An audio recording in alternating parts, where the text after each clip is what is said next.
जी जी। तो उसमें ऑलरेडी प्राविधान है। यूजीसी में प्राविधान ये है कि आप अभी भी SC/ST एक्ट किसी पे लगा सकते हैं।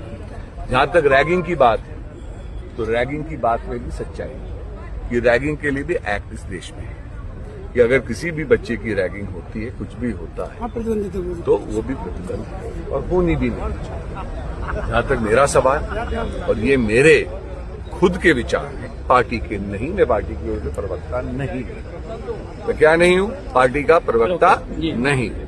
मेरे अनुराग शर्मा के विचार हैं, तो अनुराग शर्मा के विचार अनुराग शर्मा की ओर से कहे जा रहे हैं। दूसरी चीज, इसमें मुझको जो लगता है कि यूजीसी ने जो चीज कही है कि साहब कमेटी के दर से बनाया जाएगा और कमेटी इसकी जांच करेगी, इसको हम लोगों ने मतलब हिंदुस्तान के लोगों ने चैलेंज भी किया सुप्रीम कोर्ट में। कमेटी बनाने का भी, इसको ओम्बड्समैन कहते हैं, प्राइवेट संस्थानों में भी होती है, मेरी जैसे संस्थानों में भी होती है, विशेष रूप से जहां पे महिलाएं ज्यादा काम करती हैं उनके लिए भी एक प्रक्रिया होती है।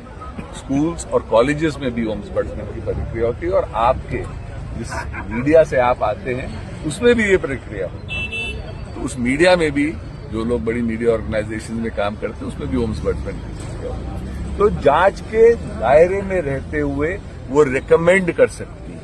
यूजीसी को किसी पे एक्शन नहीं लेना चाहिए। और जहां तक अब मेरा सवाल है, मुझको जो लगता है कि गलती करी गई है, वो गलती ये है कि अगर एक ही पक्ष की आप बात सुनेंगे और वही पक्ष हर बार गलत बात किसी बच्चे के बारे में कहेगा, आपसी दुश्मनी या किसी चीज को भी लेकर, किसी ने मार्कशीट नहीं शेयर करी, किसी ने खाना नहीं शेयर किया, बच्चों की बातें हैं, बच्चे तो किसी चीज पे भी एक दूसरे नाराज हो सकते हैं। तो उसके लिए प्राविधान होना चाहिए कि जिन लोगों ने अगर गलत किसी के अगेंस्ट में रिपोर्ट लगवाते हैं, तो यूजीसी में ये भी प्राविधान करना चाहिए था कि उनके खिलाफ भी कार्रवाई होनी चाहिए। तो ये सभी के पक्ष में